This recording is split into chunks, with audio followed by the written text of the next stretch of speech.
বাঙালির বাড়িতে প্রতিদিনের জীবনসঙ্গী হলো রুই মাছ।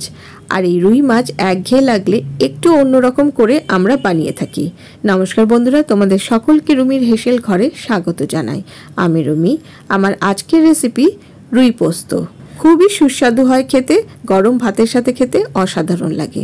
অনেকেই বাড়িতে বানিয়ে থাকে, তবে আমি একটু অন্যরকম ভাবে বানিয়ে দেখাবো। ঘরে থাকা সামান্য উপকরণ দিয়েই তৈরি করব আজকের এই রুই পোস্ত। তাহলে চলো আর বেশি দেরি না করে রেসিপিটা শুরু করা যাক। রুই পোস্ত বানানোর জন্য আমি এখানে 4 পিস রুই মাছ নিয়েছি। গাদা পেটি একসাথেই করা। তোমরা তোমাদের পছন্দ মতন রুই মাছের পিসগুলো নিও। এবারে সামান্য হলুদ গুঁড়ো আর নুন দিয়ে মাছের গায়ে বুলিয়ে নিলাম। মাছের গায়ে ভালোভাবে নুন ও হলুদ মাখিয়ে নেওয়ার পর এটা 15 মিনিট রেস্টে রেখে দেবো। 15 মিনিট পর ফিরে এলাম। কড়াইয়ের মধ্যে পরিমাণ মতন সরষের তেল গরম করে নিয়ে এবারে এক এক করে মাছের টুকরোগুলো তেলের মধ্যে দিয়ে দেবো ভাজার জন্য। বন্ধুরা, আমার চ্যানেলে আরও অনেক রেসিপি পেয়ে যাবে, নিচে ডেসক্রিপশন বক্সে লিঙ্ক দিয়ে দেবো, তোমরা চেক করে নিতে পারো। মাছের এক পিঠটা ভাজা হয়ে গেলে এবারে উল্টে দিয়ে অপর পিঠটাও ভেজে নেব।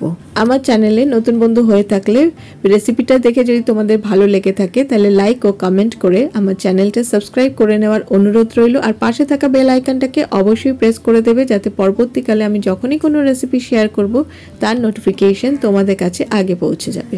সবকটা মাছের টুকরো ভালো করে ভাজা হয়ে গেছে, এবারে তুলে রাখবো অন্য পাত্রে। এবার এই মাছ ভাজার তেলের মধ্যে দিয়ে দিলাম হাফ চামচ কালো জিরে আর 4টে রসুনের কোয়া আর একটা কাঁচা লঙ্কা। অল্প একটু নেড়ে চেড়ে নিয়ে এবারে এর মধ্যে দিয়ে দেবো পেঁয়াজ কুচো। আমি এখানে 2টো মিডিয়াম সাইজের পেঁয়াজ কুচিয়ে নিয়েছি।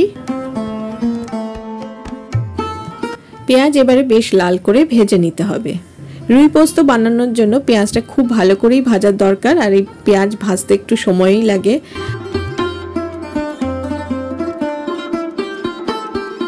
পেঁয়াজ বেশ লাল লাল করে ভাজা হয়ে গেছে। এবারে এর মধ্যে দিয়ে দিচ্ছি টমেটো পেস্ট। আমি এখানে একটা মিডিয়াম সাইজের টমেটোটাকে মিক্সিতে পেস্ট করে নিয়েছি।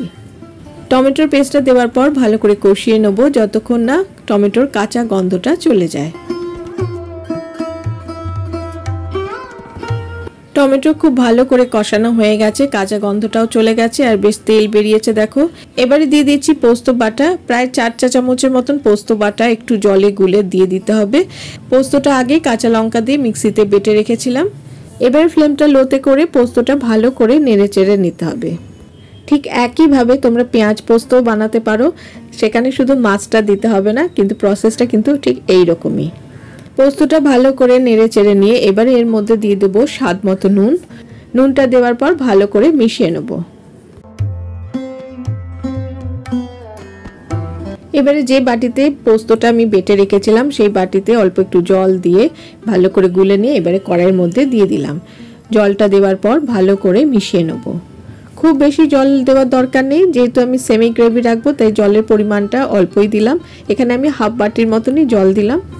যেহেতু এই রান্নায় টমেটো ব্যবহার করেছি তাই টেস্টটা ব্যালেন্স করার জন্য দিয়ে দিলাম হাফ চামচ পরিমাণ চিনি।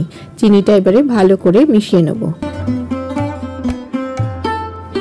2 মিনিট ফুটিয়ে নেওয়ার পর এইবারে কড়াইয়ের মধ্যে দিয়ে দিচ্ছি ভেজে রাখা মাছের টুকরোগুলো।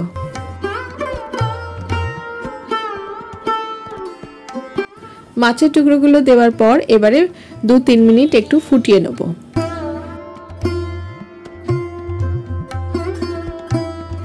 তারপর কিছুক্ষণ পরে আবার মাছের টুকরোগুলোকে উল্টে দেব।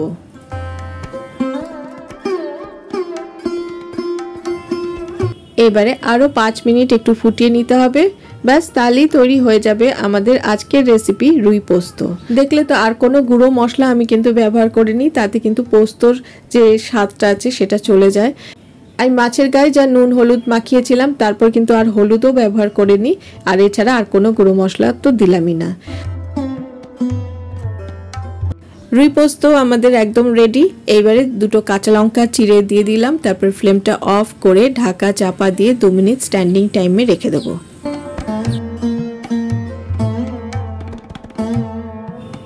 2 মিনিট স্ট্যান্ডিং টাইমে রাখার পর এইবারে একটা প্লেটে সার্ভ করে নিলাম। তো তোমাদের কেমন লাগলো আজকের এই রুই পোস্তর রেসিপিটা আমাকে অবশ্যই লাইক ও কমেন্ট করে জানিও। ভালো লাগলে শেয়ার করার অনুরোধ রইল। আর এইভাবে একবার রুই পোস্তটা তোমরা বাড়িতে বানিও, আশা করি সকলেরই ভালো লাগবে। ভীষণই সহজ একটা রেসিপি, ঘরে থাকার সামান্য উপকরণ দিয়েই বানিয়ে দেখালাম। গরম গরম ভাতের সাথে খেতে কিন্তু দারুণ লাগবে। আজকে তাহলে এই পর্যন্ত, আমি আবারও হাজির হয়ে যাব আমার হেসেল ঘরের খবর নিয়ে। তোমরা সবাই ভালো থেকো, সুস্থ থেকো, টাটা।